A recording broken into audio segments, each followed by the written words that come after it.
What's up, everybody? This is GreyMan here, and today we're going to talk about the 10 foods that almost never expire. The whole reason behind this video is I've gotten a lot of correspondence via emails and other forms of social media and stuff like that asking me some of these questions, so I figured I'd do a video and share at least 10 things that I feel are foods that, pretty much almost never expire. Now, that being said, you also have to look at the big picture. What you're storing the foods in. Are they, food grade buckets? Do they have proper seals on them? Do you have Malabar bags, real good Malabar bags, not cheap ones? Do you have oxygen absorbers? And all oxygen absorbers are not created equally. How many cc's and so on and so forth. So you need to know the size that you need for what you're storing. Silica packs also can come into play as well with certain stuff. And also know not when to use those type of things. Like, when it comes to, let's say, sugar, which we'll touch on here in a minute, you don't want to stick oxygen absorbers in sugar. It'll turn it into a massive, like, concrete brick. But, alright, so anyways, so let's go ahead and dive into this. We're going to start with white rice. That is the first on my list. And the reason why is because white rice will maintain its nutrient content and flavor for roughly about 30 years. They have found rice a lot longer than that, but 30 years. So you figure if you're someone in the age range of, let's say, 40 or 50 years old, and, this rice lasts you for, 30 plus years, you're in your 80s and 90s. So I consider that, almost a lifetime. Now, this is also, you have to remember, this is, storing, let's say you buy a bag of white rice, however many pounds that you buy, and you want to store it. You want to make sure you store it in an oxygen-free container, and you want to use oxygen absorbers inside that, and Mylar bags as well. So again, when it comes to food storage, make sure that anything that you're storing, do the research and find out what is necessary to store that food properly. All right. I've been asked about brown rice, and the whole thing with brown rice, the main issue with brown rice is it doesn't last nearly as long, on the average anywhere from 5 to 6 years, because it has a lot of natural oils that are found in its bran layer. So white rice is the way to go. I like to do long grain white rice personally, but just to kind of give you an idea, because I enjoy brown rice, I truly do, but the storage aspect of it just doesn't work for me as much. All right, so number two. Number two, to me personally, is honey. Honey is, to me, a true, almost indefinite storage capacity. It's just honey is one of these magical things that you can store that you can definitely store almost indefinitely. They have, a lot of people have said it's the only thing that can truly last forever, and it's pretty intriguing if you dig into honey itself, because of its composition and whatnot. And I know people say bee vomit, which is, it's funny to call it that, but you're right. Let me see here. If I got some notes here in regards to it, because it says, let me see here, the nectar from the flowers mixes with the enzymes inside the bees that extract it, which changes the nectar's composition and breaks it down into a simple sugars that are deposited into honeycombs. Fanning action from the bee's wings and the enzymes from the stomachs create a liquid that is both highly acidic and low in moisture, which makes it inhospitable for bacterial growth. So I thought that was pretty intriguing. Now, also, when it comes to honey, you want to make sure you buy real pure honey. If you can, go to a local bee grower, someone who has bees and whatnot, to get the purest form of honey that there possibly is, because you'll notice the difference in real honey and fake honey. And I know there's fake honey because they add lots of cornstarch and fillers and stuff like that.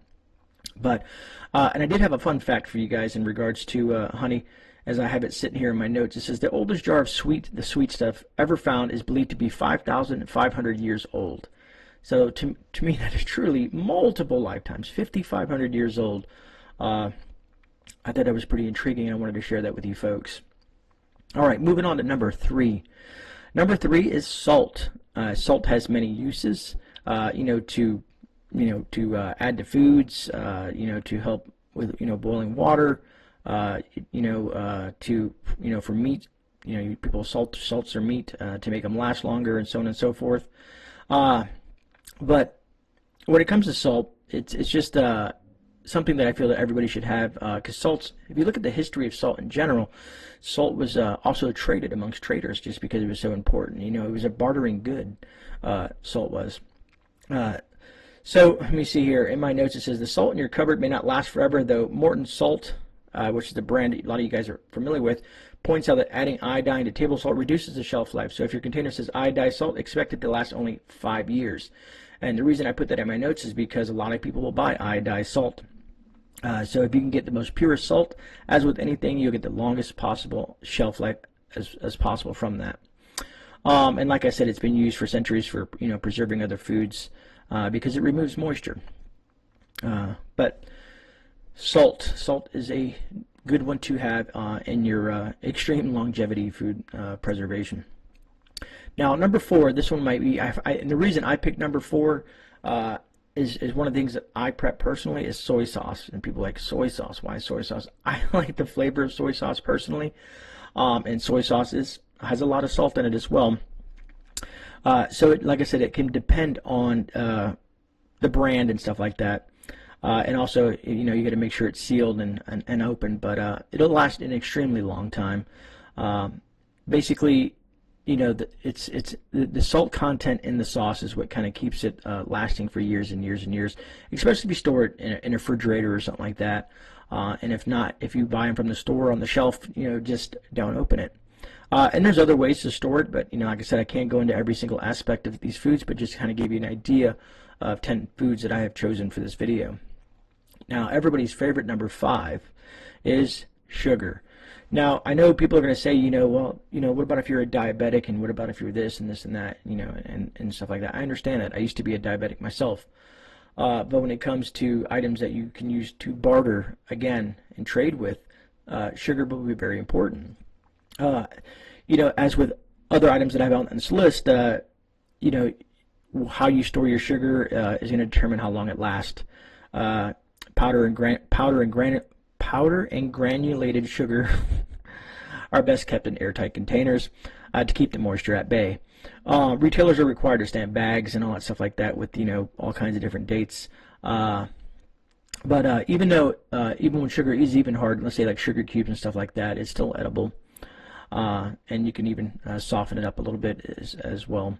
I don't know if you've ever taken sugar cubes and add a little bit of moisture to them, and then it gets nice and soft, or you just throw it in your coffee. But you guys kind of get what I'm saying.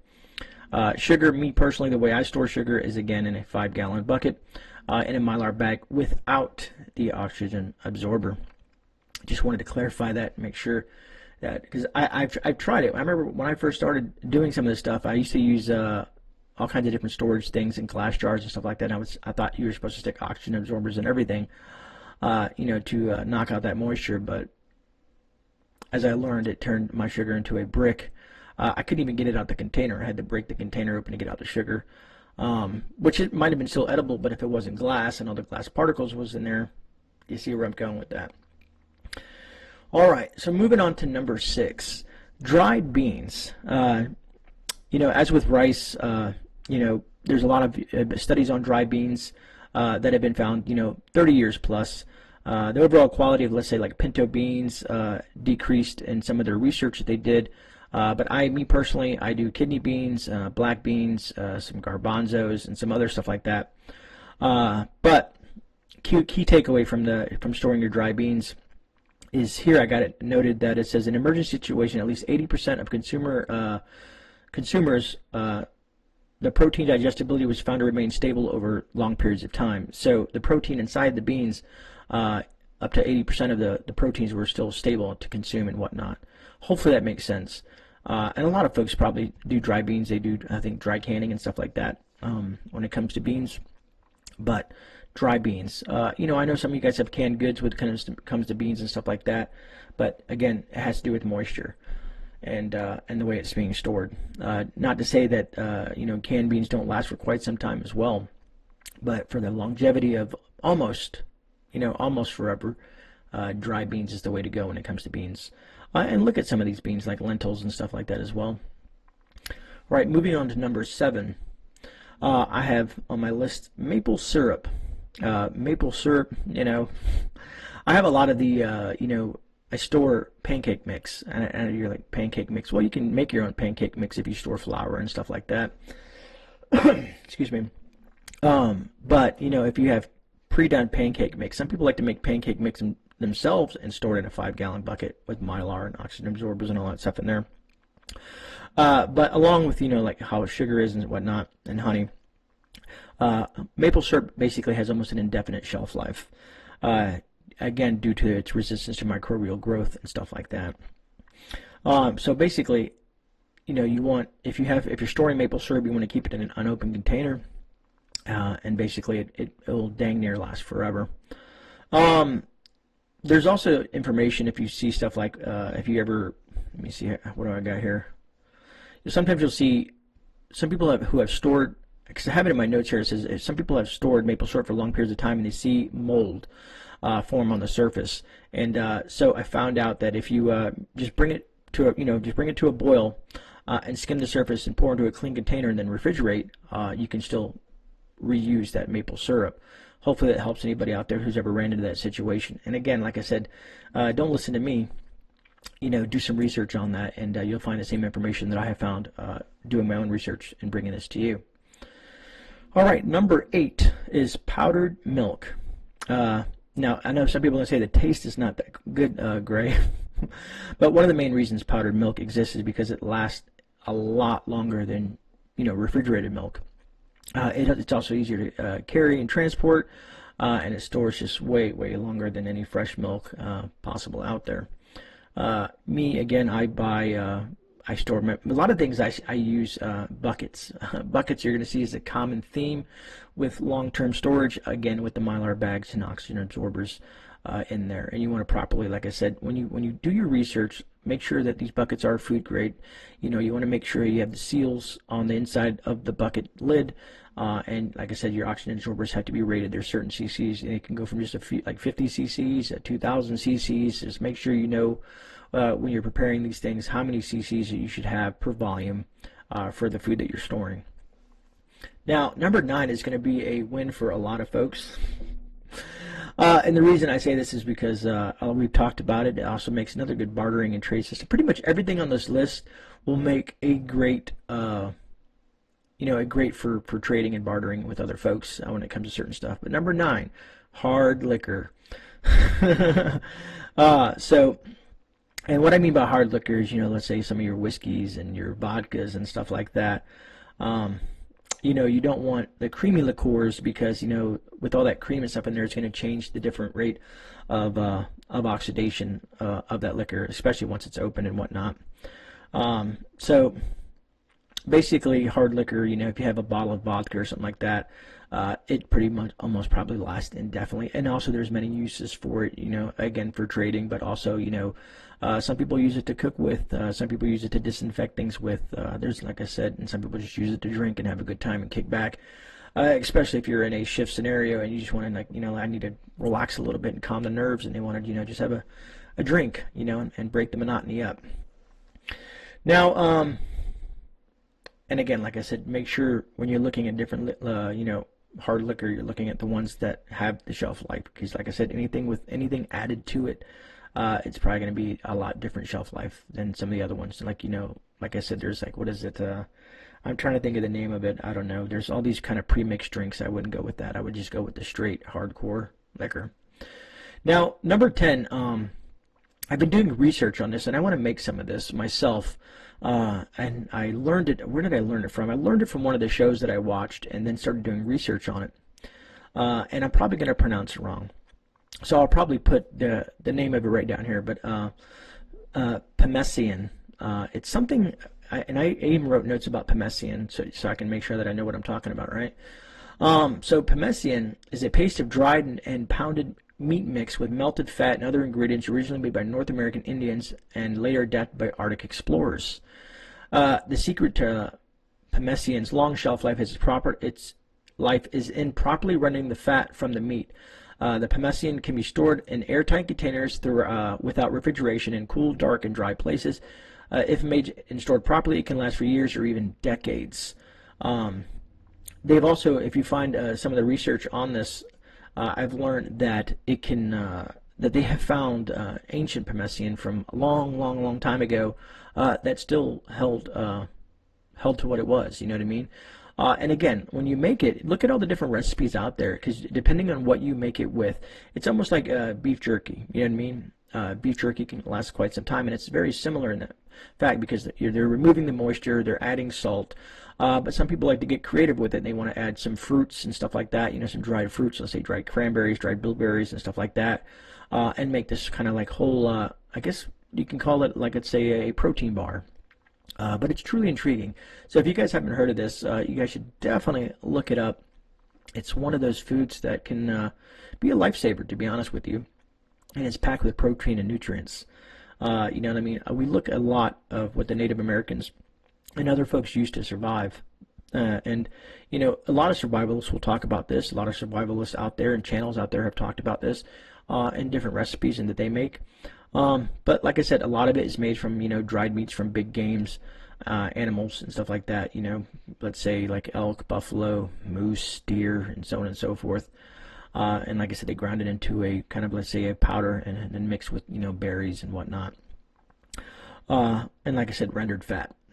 And of course salts and other things like that, depending on what, you know, you want to add to it. But anyways, folks, so that's my 10 of foods that are almost never expire, and I like to use that word almost because there's always a possibility, right? But hopefully that will answer a lot of the folks' questions that had reached out to me in regards to some of these foods. And for you other preppers out there, or some of you more experienced people even than I am that have been doing this maybe a lot longer than I am. Like I said, I've been doing this since 04, 05-ish. So there's some of you guys out there have a lot more experience than I am. Drop them down in the comments. Let me know what foods that you would suggest that have pretty much almost an indefinite shelf life if I missed any.